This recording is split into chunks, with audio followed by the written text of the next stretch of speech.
So, Dallas and I are still here at UPMC Children's in Pittsburgh. We're going to be leaving very shortly. Her discharge date is coming up. And right now he's in a physical therapy, and I have come over to the apartment at Ronald McDonald House to get a shower. And so I'm sitting here for a couple minutes, just taking some breaths, and I was thinking about how difficult it is to accept the things I know to be true pertaining to this specific situation. I know that we as human beings are operating in a field or in a place where there's all this possibility, infinite possibility available to us. God provides all things. It's all here. By the power of God, it's all available. And we are choosing, like, I guess if I played video games, I would say, like, you have your character in a video game and you get to choose your armor, and you get to choose your your coins, and you get to choose your all of these things that you think you're going to use in the game, right? And we're here, and we're just choosing from the field all of these different things that culminate in experiences. And I know that that is so. And yet, my son had this really, really traumatic, severe injury. And it's really difficult for me to not have judgment around that. And I know that that is what's causing me suffering, because I judge that choice, or I judge that experience as bad because it has been so painful for me. I don't know how painful it's been for him. I can tell you today, he's a very, very happy child. He's a very happy child. He's a very social child. He loves being around all of the doctors and nurses and therapists here at this hospital. There are times when he's not in therapy, and instead of doing something with me, he wants to sit at the desk with the nurses and just watch all of them and listen to them, and he just smiles constantly. And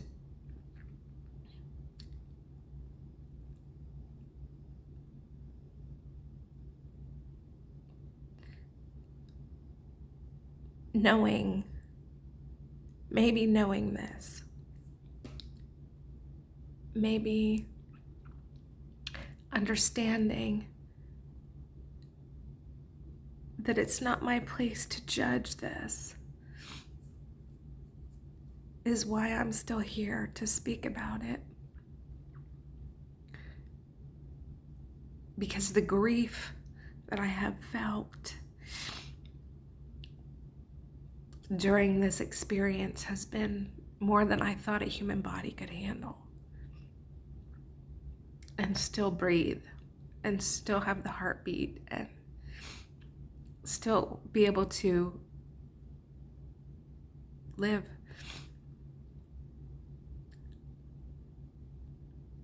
And perhaps if I didn't know the things that I know, maybe the body wouldn't still be here. I don't know.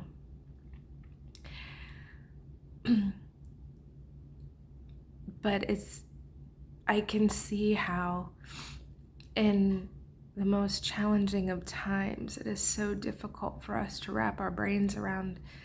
And we're not supposed to judge this as good or bad. We're not supposed to, that's what Jesus was counseling us about. Judge not. Judge not. For as you see the world, so you see yourself. And as you see yourself is reflected in the world around you. A Course in Miracles teaches the same thing, about everything being a mirror for our consciousness, or where we are in this moment. Where we are, meaning our unity with God, or our believing in separateness from God. But my son is such a joy to be around.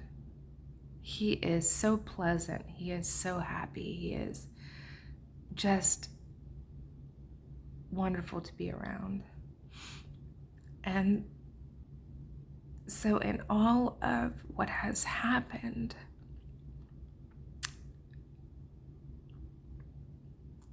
I see in him the light and love of God every time he smiles, which is a lot.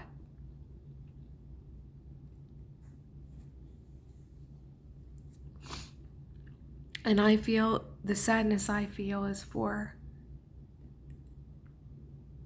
the child that I knew, who was able to do all of the things for himself that my son today is not able to do for himself.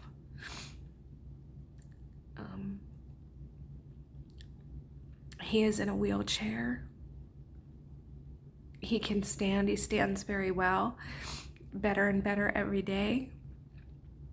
But he's not able to, do the things for himself that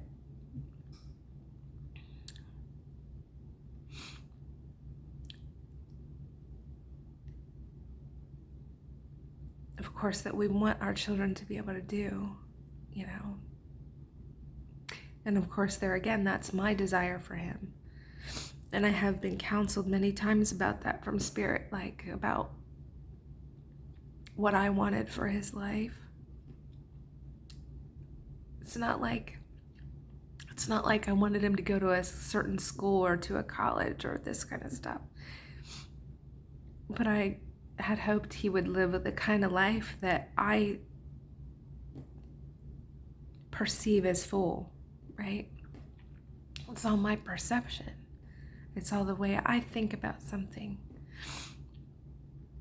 And it's very possible that he's living a more full life right now than I am, than he ever did before.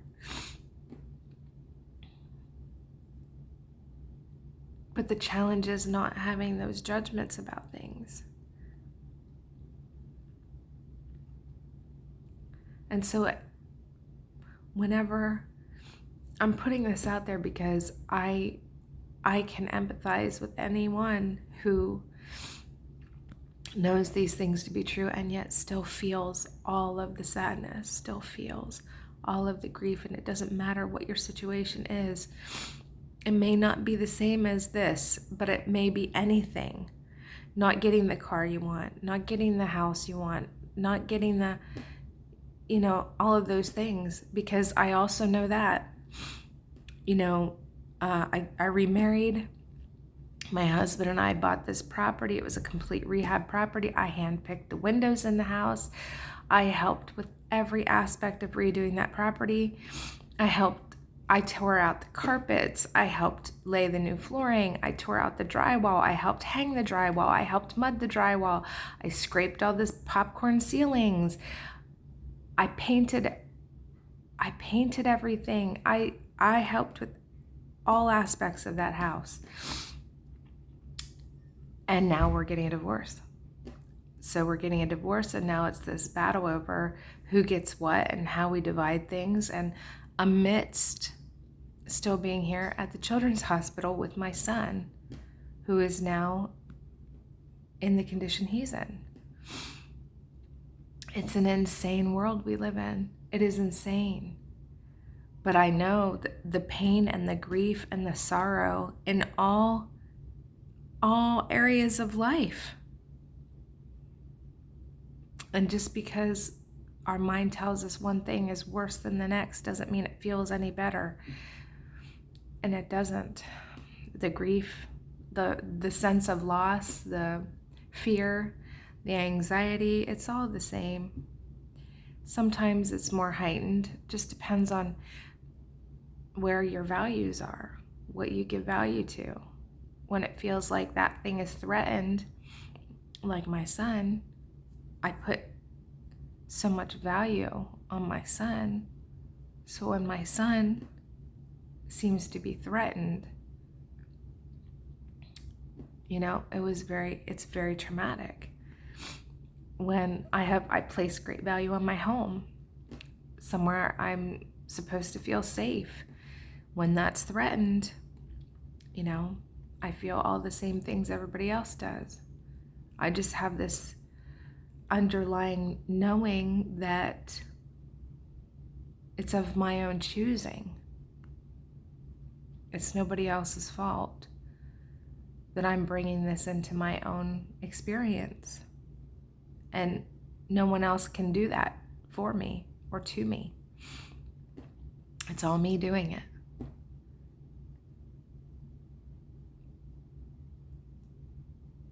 I hope this message finds you well. In peace and in love, may you be blessed.